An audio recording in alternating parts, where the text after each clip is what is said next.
Fala pessoal, tudo bem? Estamos de volta aqui e hoje a gente tem um episódio muito especial onde a gente vai falar de algo que eu adoro, que é a histofisiologia. Vamos falar um pouco sobre inervação e vamos falar sobre técnicas anestésicas. O Eudes, vai dar dicas de como anestesiar bem os dentes chamados dentes quentes. Bom dia, boa tarde, boa noite. Hoje é um episódio diferente, eu acho que vocês vão aproveitar bastante.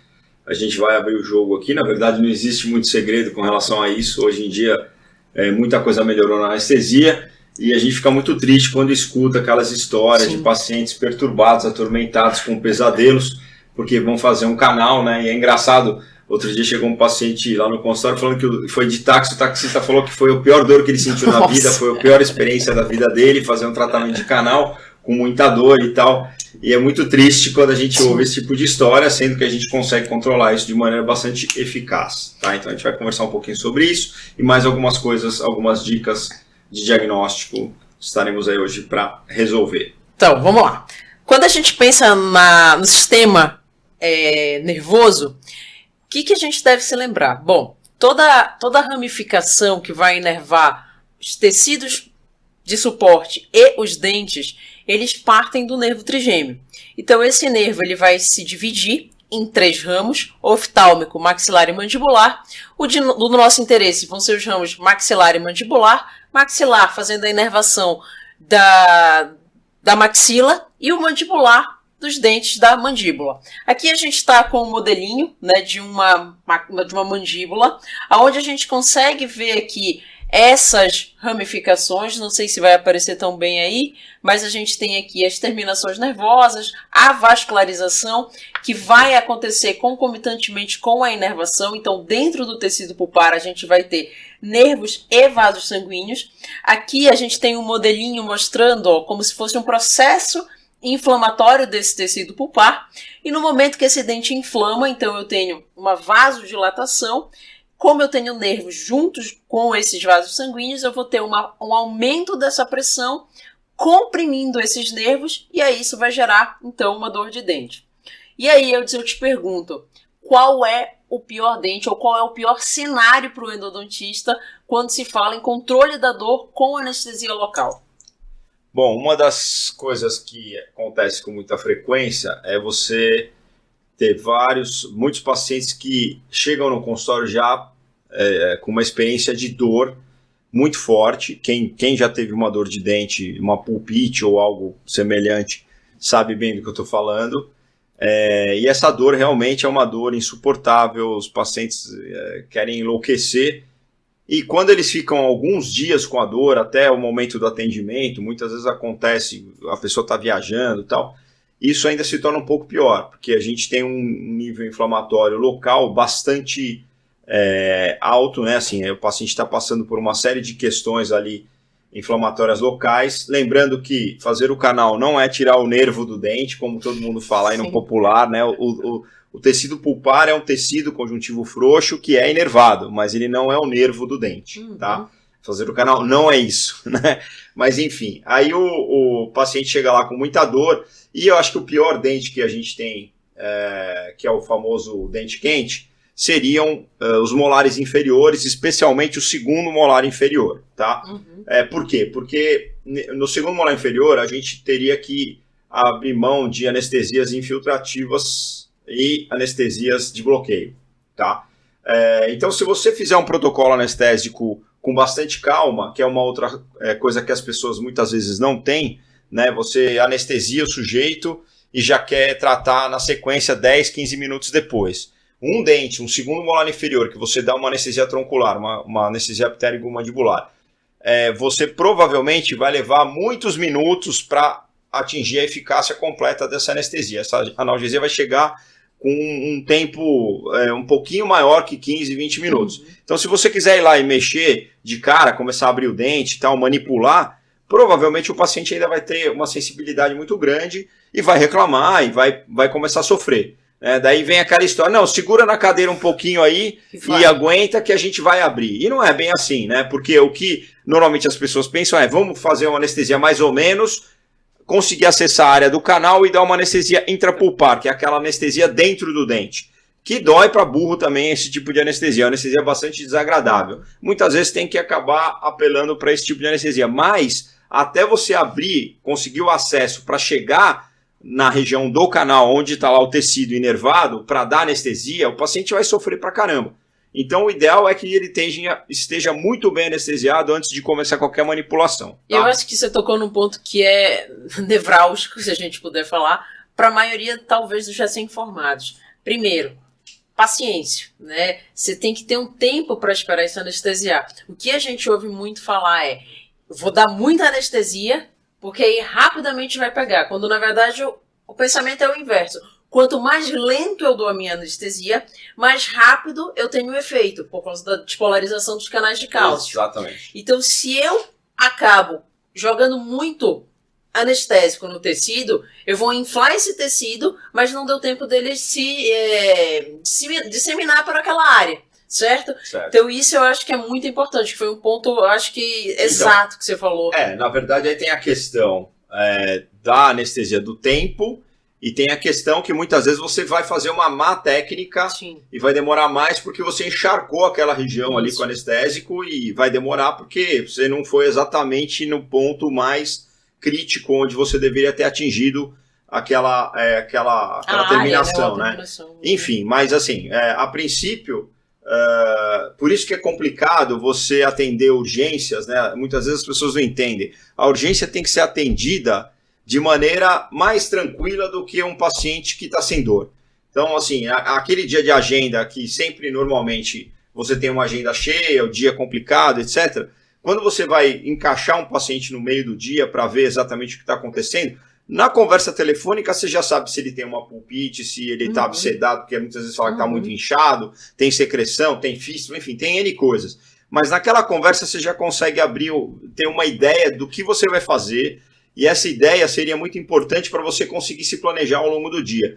Então você pegaria um paciente que não tem dor nenhuma, que eventualmente possa esperar mais alguns dias para ser atendido, e vai atender com uma tranquilidade, com calma, com um horário grande, um paciente que está morrendo de dor. Porque às vezes você fala assim, eu vou fazer um encaixe de 30 minutos, então, 30 minutos demora só para pegar a anestesia. Ou mais, né? Dependendo do caso. Então aí você já não vai conseguir atender o cara bem. Sim. E aí existe um outro problema, né? Aí fica outra dica, a gente nem ia falar sobre, mas já que começou, vamos falar. Se você fizer um tratamento parcial deste dente, eu vou encaixar o cara para fazer um tratamento do molar inferior ou molar superior, qualquer outro dente, especialmente os multirradiculares. E aí você começa a fazer o tratamento, e aí vem as duas questões. As pessoas têm muita dificuldade de só fazer a pulpotomia, que seria só tirar parcialmente o tecido pulpar e deixar o resto lá. Põe um curativo e deixa. Essa pulpotomia já vai ser suficiente para passar a dor do paciente. Sim.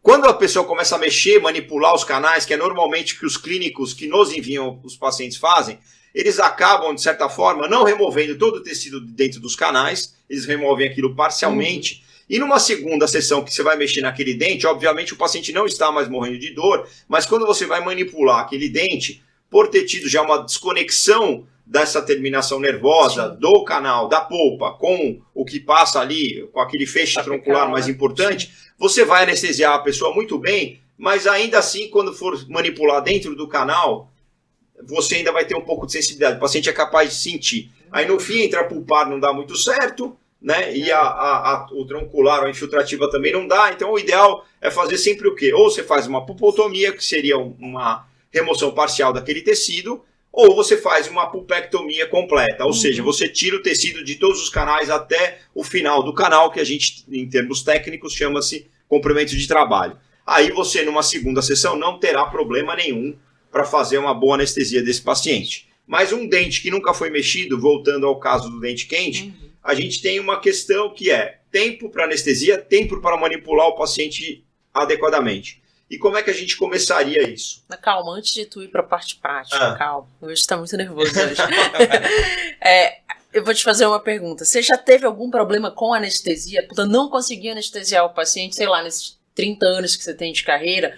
Eu tenho uma que foi marcante para mim, mas depois eu conto. Então, eu tive, sim, indo há 30 anos, com certeza eu já tive provavelmente 99% das experiências possíveis. Se bem que semana passada eu tive uma experiência diferente, mas enfim, isso é outra história.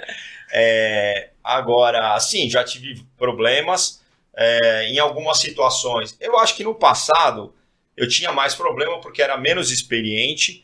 A gente trabalhava com sais anestésicos menos potentes, isso era uma coisa importante. A qualidade dessa anestesia também era um pouco, né, duvidosa, porque aí tem que ver que a gente está lidando com uma solução anestésica que é um produto que tem uma data de validade e sofre reações químicas também. Então, quando você pega lá um sal anestésico que vem no caminhão baú da empresa, numa frota, com 50 graus dentro daquele caminhão baú, e chega no teu consultório e você armazena num lugar também super que faça muito calor, que não seja o lugar mais adequado, a gente sempre vê a embalagem, né? Mantém o lugar seco, fresco, etc. e tal, longe do sol. Muitas vezes não é isso que acontece. E aquele líquido anestésico já vai ter uma alteração, uma adulteração, e não vai ter o mesmo efeito.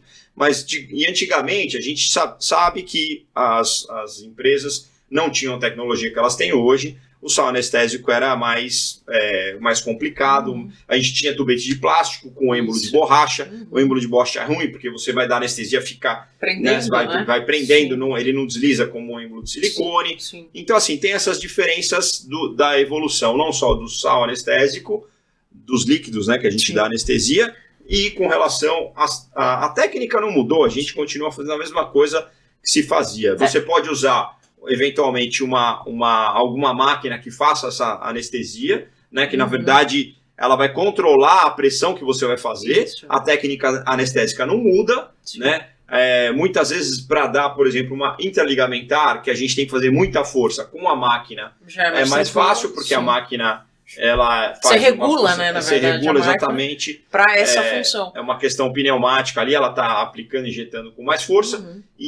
Mas assim, a técnica é basicamente a mesma e você vai usar o mesmo só anestésico com a mão, com a máquina, seja lá do jeito que você for fazer. Mas eu acho que isso que é importante, né? Não é só uma questão de técnica, é o que você usa também que vai te ajudar a fazer a diferença. Imagina só, você pega um tubete de plástico, você vai ter que botar muita mais pressão, não vai deslizar, como você falou. Então, assim, eu acho que a questão da anestesia é uma somatória de fatores também. Não, inclusive a experiência que o paciente tem com a anestesia, entendeu? Então, é uma coisa importante. Até a sensibilidade dele em relação ao sal, né? Tem paciente que a anestesia é super rápido. Não, sim, claro. Tem essa questão de cada paciente ter uma certa... E tem pacientes que têm variações anatômicas. Exato. E a gente vai se dar mal às vezes. Exato. Mas dá para você contornar isso. Uma das minhas experiências, na verdade, eu tive duas experiências muito ruins, eu posso dizer. A primeira foi, eu era bem recém-formada, eu acho que era um dos primeiros atendimentos que eu fazia, assim, como endodontista, e a paciente tava com dente quente, enfim, na época eu não tinha nem noção desse conceito, e eu fui atender a paciente. Não conseguia anestesiar a paciente de jeito e maneira, assim, ela tava totalmente torta, mas o dente tava ali bombando. Aí, enfim, né, inexperiente, praticamente uma recém-formada, nova, né, você vai falar isso pro paciente, ele acha que você é incompetente, né, e assim, eu me senti realmente muito incompetente. E aí, quando fui acho que 2, 3 dias depois, passei remédio, medicação pro paciente, consegui anestesiar. E o outro foi no teu consultório, já com acho que ele era cunhado do professor Gilberto de Belian, você pediu para eu ir atender ele lá de urgência, só que assim, o ramo mandibular dele passava lá embaixo, o cara tava com dor, demorei acho que 1 hora para pegar assim, a anestesia e realmente ele ficar, ainda tinha essa pressão, né, puta, parentes do Gilberto de Belian, ainda vai chegar lá na sessão, lá, minha atendida por uma menina lá que não sabia nem anestesiar. Então, nesse dia eu fiquei bem intensa, eu diria.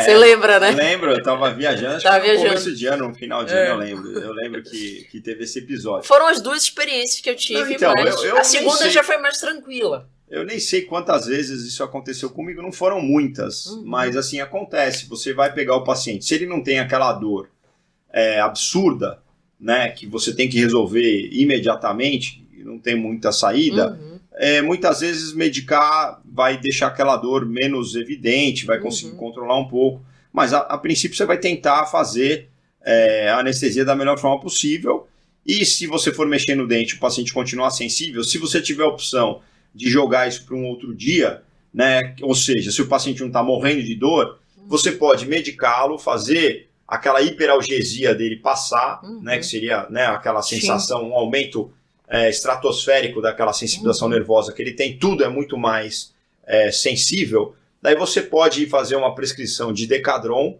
por alguns dias, 3, 4 dias, Decadron 4 miligramas ou algum corticoide. Isso vai fazer com que ele se sinta melhor, vai diminuir essa hiperalgesia e você vai conseguir ter uma anestesia mais efetiva. Mas eu acho que é importante, né, para as pessoas que estão ouvindo a gente se sentirem acolhidas, né? A gente também passa por isso. Não, lógico, todo mundo assim, passa por isso. Obviamente, o Eudes hoje em dia passa muito menos, né? Ele anestesia os pacientes com o pé nas costas, mas nessa época que aconteceu isso comigo, eu lembro que eu fiquei assim um pouco desesperada, porque eu tinha lançado mão tapitérico, dei infiltrativa, mas na época eu nem lembrava de intraligamentar, intraseptal, essas coisas assim, tipo, sabe quando você fala, não, assim, meu Deus, o que é que eu faço? Que é o desespero, né? E aí eu falei, não tenho o que fazer, o paciente estava totalmente torto, não dava mais. Provavelmente você ainda vai passar por isso. Ah, não. Entendeu? Não se iluda, a gente sempre vai pegar os casos mais complicados e tal. Só que aí tem esse outro lado, assim, você vai ganhando experiência, você já não fica tão, né, desesperado como em começo de carreira. Você já sabe, puta, eu vou lançar mão disso aqui, eu posso fazer uma outra técnica, que é o que você vai explicar agora. Não, né? É diferente também o paciente chegar, o cara manda lá no consultório, sabe que eu sou especialista e tal, e coisa, tarará, um cara mais velho, mais experiente. Se eu tiver um problema com anestesia, ele vai falar, pô, hoje eu sou um cara meio complicado. Eu que sou zicado, né? Tudo dá errado comigo. O problema sou eu, exatamente. Aí a gente fica naquela coisa, né? Fala, pô, exatamente, né? Eu faço sempre a mesma coisa e funciona pra maioria. Não funciona pra você é um problema. Exatamente, tu tem um problema anatômico.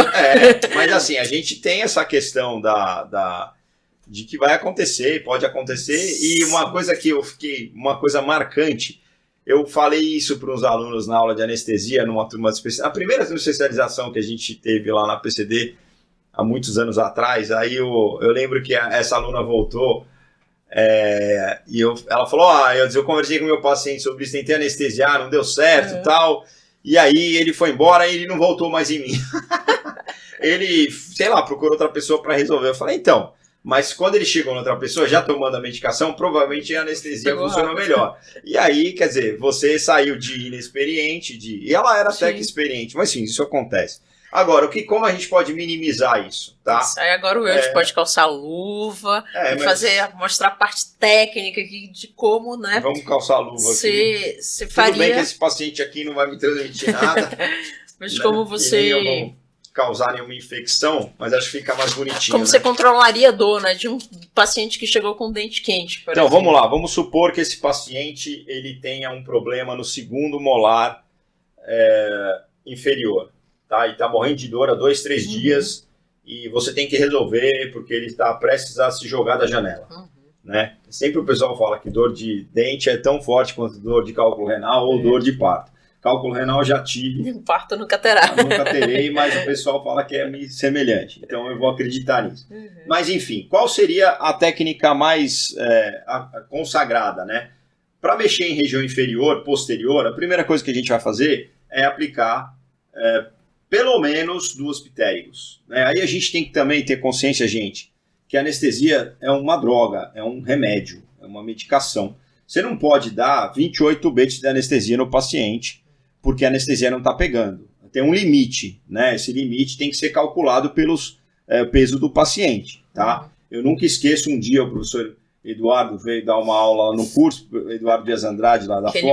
Ele mostra aquela foto num procedimento cirúrgico de uma extração e a bancada tinha 20 e poucos tubetes de anestesia. Era mais tubetes do que instrumento, né? Exatamente. Ele tirou a foto meio disfarçadamente lá e ele mostra, quer dizer... É um absurdo aquilo, né? Quer dizer, o paciente que pesa 70 quilos, se deu 20 e poucas tubetes, depois o cara tem uma parada cardiorrespiratória e vai falar que o paciente passou mal porque ele tinha algum problema cardíaco. Mas, enfim, a gente tem sempre que trabalhar dentro... E lembrando, né, gente, que pacientes muito jovens, a gente tem que ver que uma criança pesa 30 quilos, 20 e poucos quilos, então você vai calcular isso em cima do peso dela.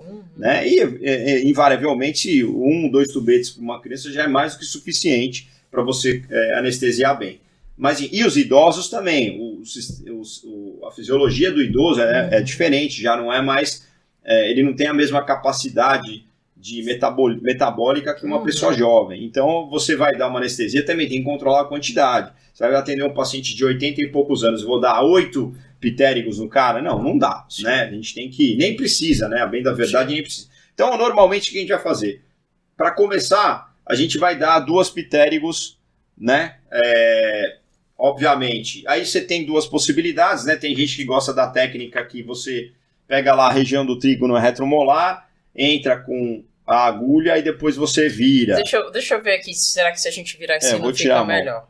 Isso. Aí você vem aqui, ó, você vai colocar ela meio reta e vai entrar na região ali um pouquinho posterior ao trígono retromolar e aí vai virar e vai penetrar um pouquinho mais com a agulha e nessa penetração você vai chegar próximo lá de onde passa o feixe principal.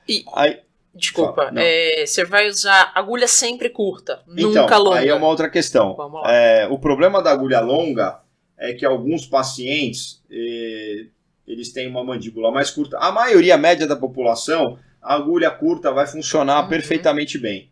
Tá? A gente aprende na faculdade que normalmente usa agulha longa para fazer a pitérigo e a infiltrativa você vai fazer com agulha curta. Mas na verdade, eu normalmente dou com agulha curta. Aí, caso seja um paciente muito grande, com aquela mandíbulona, vou dar um exemplo aqui, o nosso goleiro do Corinthians, que tem uma mandíbula grande, é um cara enorme. Ali, obviamente, você vai atender um cara daquele tamanho, você vai começar com uma agulha longa para conseguir chegar próximo à região que a gente quer. Eu, particularmente, prefiro fazer a pitérigo com a técnica direta, que a gente vê a região do trígono aqui, e a gente já vai na região de pré-molar e já entra com a agulha angulada em cima da região dos prés do lado oposto, né? Enfia a agulha devagarinho, dando anestesia, gotejando vagarosamente e vai penetrando a agulha até ela entrar por completo, tá? Já que a agulha é curta, a gente entra por completo e aí vai dando anestesia. Normalmente vai demorar talvez 1 minuto, 1 minuto e meio, 2 minutos, depende do paciente. Quanto mais paciência você tiver, melhor, o paciente vai sentir menos, né? E vai ter uma eficácia um pouco mais rápida, inclusive do sal anestésico. Bom, muito bem. Aí eu vou lá. Como é que eu começo? De cara já vou dar 2 pitérigos. E aí como?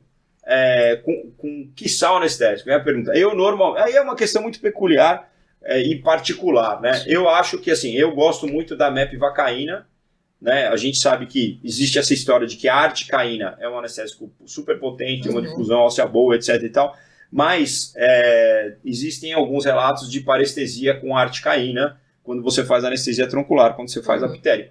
Eu tive uma experiência com um paciente, a única vez que eu tive um paciente que ficou com parestesia, que eu anestesiei, foi depois que eu usei uma articaína pitérigo com arte. Então eu não gosto de usar, mas enfim, o professor Eduardo até voltou no curso lá esses dias, falou que isso não faz muito sentido, não existe. Eu confesso que eu uso arte. Na pitérigo? Então, depois disso, e a gente teve outras experiências, o Márcio... Você acabou... eu gosto muito da MEP, que eu uso já há muitos anos, muito mais tempo que a arte. Então eu já começo com 2 tubetes de MEP, e aí a gente vai para a parte das infiltrações, tá? Como complemento. Mesmo que o paciente, gente, tenha uma anestesia excelente naquele momento que você deu a pitérigo, eu acho interessante a gente fazer complementos, né? Quanto menos chance dele ter dor quando você abrir o dente ou começar a manipular, porque às vezes você abre o dente e ele não sente nada. Quando você expõe a polpa, pumba! Sim. Aí a gente vai começar a mexer e o paciente começa a pular na cadeira. Isso também é muito desagradável, é muito ruim para ele, é ruim pra gente, que aí você acaba não fazendo aquilo que você quer, né? Eu lembro de quantas vezes você vai obturar um dente, tudo tá lindo, maravilhoso, só que tem um ponto que o paciente sente, você acaba tentando dar aquela acostambrada, quando você vê a obturação não fica boa, né? Então vai lá, anestesia mais, não tenha preguiça, vamos deixar o paciente confortável, é a melhor coisa que se tem. E eu acho que essas técnicas complementares, elas são extremamente importantes e muitas vezes a gente não lança a mão delas, né? Principalmente assim, a gente não lança. Recém-formado, especialistas em geral, eles acabam fazendo isso até por experiências talvez um pouco já complicadas em algum momento. Vamos fazer tudo que tem direito. Exato. Eu acho que eu preciso de outro modelo ali. Do qual? Aquele ali? Para fazer a... Então, assim, gente, o problema aqui, como é que são as infiltrativas? Você pode fazer uma infiltração, mesmo que seja em mandíbula, na região... Lembrando que a gente não tem que anestesiar mucosa. a gente tem que anestesiar o dente. Então a agulha sempre vai ser direcionada com o bisel no osso, né? Então vai entrar assim. Aí você pega, muita gente pega, especialmente daqueles pacientes... Aqui, você pode tirar a mão daí, O pessoal afasta a região da bochecha do paciente aqui e vai lá e dá uma anestesia meio paralela à bochecha aqui. Quer dizer, você vai anestesiar mais a bochecha do paciente, mais a mucosa, do que propriamente o dente. Tá? Então você tem que entrar com, não paralelo, obviamente, é quase que perpendicular ao longo eixo da raiz do dente, penetra com a agulha, começa a fazer essa anestesia. Se já tiver dado uma ptérigo e for uma região inferior, provavelmente o paciente já vai estar relativamente anestesiado aqui, você vai aplicando, aí você pode, dependendo da sensibilidade dele, você vai fazer uma aplicação mais rápida ou mais lenta, né? Muito bem, eu dei uma infiltrativa aqui com o tubete. E aí, com o próximo tubete, que aí seria o quarto tubete, o que eu vou fazer? Eu vou fazer uma anestesia intraligamentar, tentando acertar aqui a região próxima das raízes. Tem que tentar descer. Eu tenho muita dificuldade de conseguir dar intraligamentar e descer aqui. Gente, você vai procurar uma área, eu não consigo descer aqui, eu estou pegando o osso. Então você desce, vai um pouquinho mais para vestibular e você vai conseguir pegar.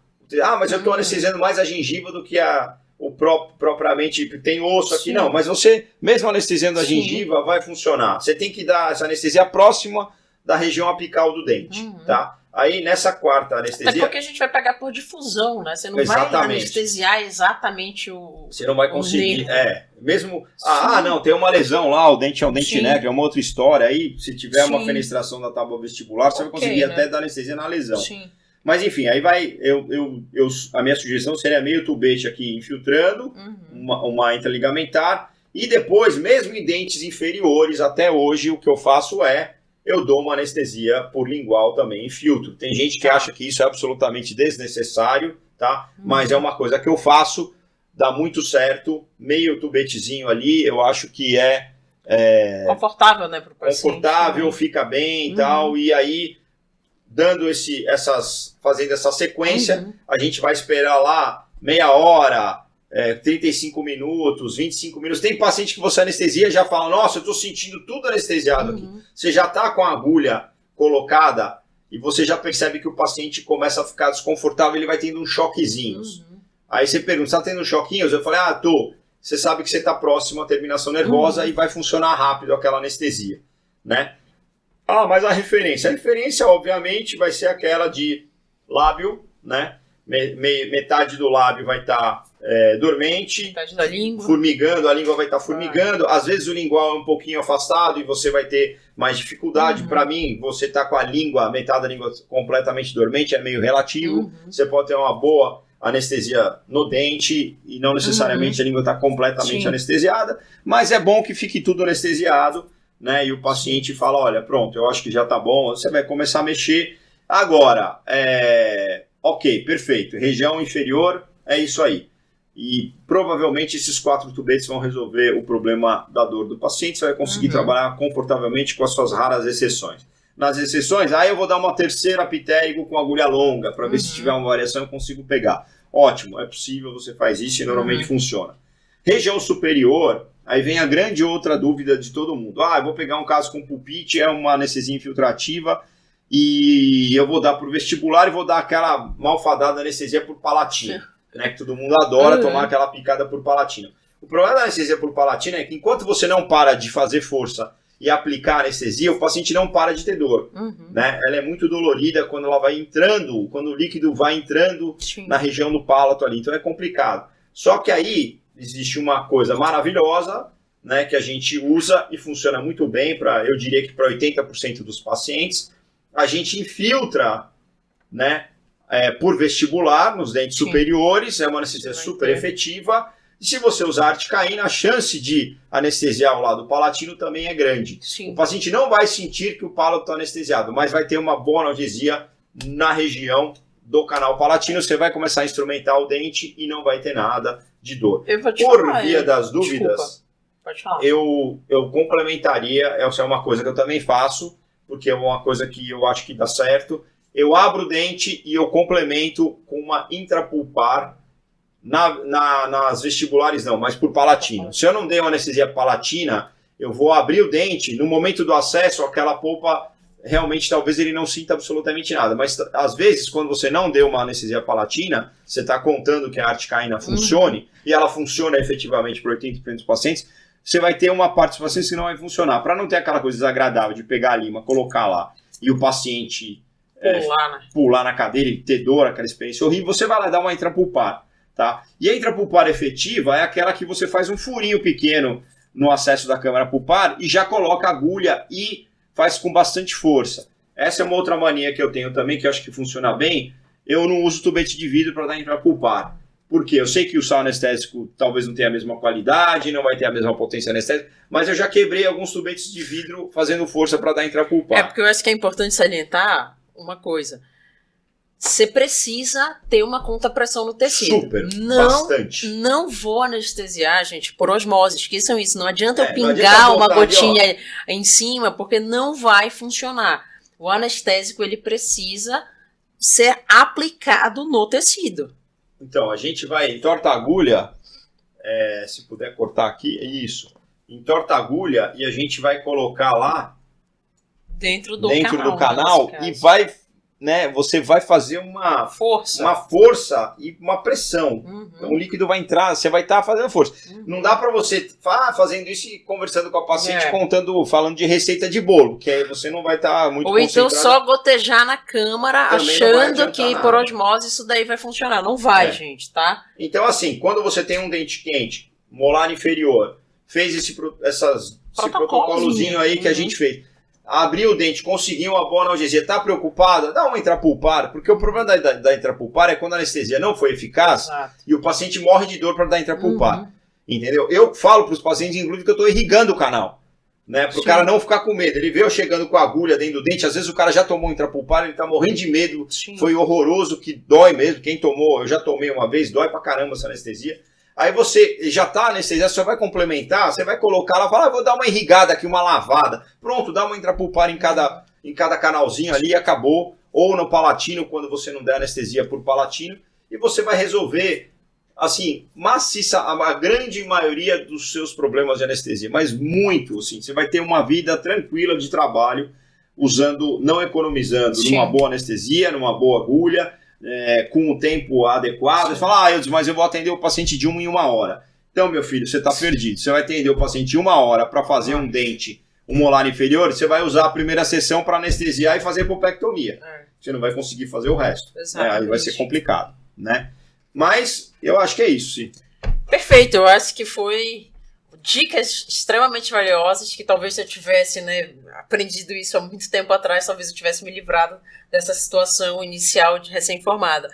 E uma outra coisa, só complementando, eu não faço anestesia por palatina, desde que eu aprendi contigo, golpe de misericórdia, dá uma intrapulpar. Exatamente. Então o paciente já está anestesiado, eu só vou complementar, né? E uma das vezes que a gente percebe, algumas vezes que o paciente já está passando anestesia, quando você vai fazer a injeção de cimento ou mesmo, né, fazer o calcar. Não, mas aí tem a questão do ligamento, né? Às vezes o ligamento periodontal tá mais sensível. Exato. Mas então, essa história... Mas lembrem-se, gente, nesses intrapulpar ideal, você vai falar assim, bom, se você não deu anestesia por palatino, quando você for dar intrapulpar, o paciente vai sentir dor. Aí que tá, eu não vou dar uma intrapulpar na raiz palatina. Eu vou dar uma intrapulpar no primeiro acesso que eu fiz, quando a broca perfurou a câmara pulpar, começou a sair aquele sanguinho, eu coloco a agulha ali e já injeto. A microcirculação pulpar é fantástica. Aquela solução anestésica vai se espalhar por todos os canais. E aí, naquele momento, é por isso que é difícil que a anestesia intrapulpar não pega direito se você já tiver uma manipulação parcial daquele dente. Aí você vai lá, abre o dente, termina de abrir. Quando você vai dar uma intrapulpar na raiz palatina, mesmo que ele não tenha tomado nenhuma anestesia e a articaína não tenha feito efeito nenhum, se você já deu uma intrapulpar inicial, vai ser super tranquilo e o paciente não vai sentir nada, não vai saber nem o que você está fazendo. Agora, acho que só para finalizar, acho que cabe uma dica que você me deu há muitos anos atrás. Estou atendendo um paciente com uma pulpite irreversível, está sangrando demais, mas eu quero obturar naquela sessão, porque é o melhor dos mundos. O que eu posso fazer para controlar esse sangramento que não tô conseguindo, já irriguei com hipoclorito. Anestesia. Anestesia, né? De novo e ver o que acontece. Muitas vezes você está lidando com uma área de um forame muito largo, um canal normalmente de sangramento incontrolável. No início do tratamento ele está relacionado a um teor de inflamação pulpar mais alto. Daí o tecido está demasiado, sangra muito, né? A gente vê. Abre um dente, sangrou demais ou sangrou de menos, é que esse tecido estava realmente com algum problema. Mas é óbvio que é uma comparação que não é precisa, né? Assim, é uma forma da gente... agora, sangrou demais no fim do tratamento, a primeira coisa que a gente tem que saber, está sangrando muito, é se você conseguiu chegar no Como Bem Trabalho e eliminou todo o tecido pulpar de dentro daquele canal. Se tiver resto de coisa lá, é capaz de continuar sangrando. Ou então, você pode ter passado do forame. E aí você está instrumentando, fazendo uma instrumentação pós-foraminal. Aí vai sangrar também, que você está lidando com um dente vivo, né, com ligamento periodontal íntegro, que não estará mais íntegro, mas aí você acabou de esculhambar, mas vai sangrar, né? Agora, não sendo uma coisa ou outra, você tem certeza que você está no seu Como Bem de Trabalho, está tudo ok e continua sangrando, provavelmente existe um volume pulpar, isso acontece em molares inferiores, de pacientes mais jovens, na raiz distal, que é muito ampla, tal, ou na raiz palatina de alguns pacientes. Aí o que a gente pode fazer é anestesiar, aí você não vai dar mais uma intrapulpar, porque não tem mais pulpa. Você vai dar uma intraligamentar. Via canal. Aí vai parar o sangramento, você consegue obturar e etc. Eu acho que isso é uma dica muito boa, porque às vezes a gente vê, né, situações... Boa que a gente devia cobrar por tudo isso que a gente está falando, né? Que às vezes a gente vê situações do aluno fala, eu vou colocar a medicação porque não para de sangrar. Né? E você pode resolver isso até de uma forma simples e fácil. Então, espero que vocês tenham gostado. Né? Hoje foi bem diferente aqui o nosso bate-papo, mas ele foi extremamente enriquecedor, eu tenho certeza absoluta. E nada melhor do que estar com um cara que anestesia super bem e não tem esses problemas, né, que os mortais, assim, eu me incluo nos mortais, têm. A gente tem, todo mundo tem problema. Bom, gente, até a próxima. Obrigado. Tchau, tchau. Tchau.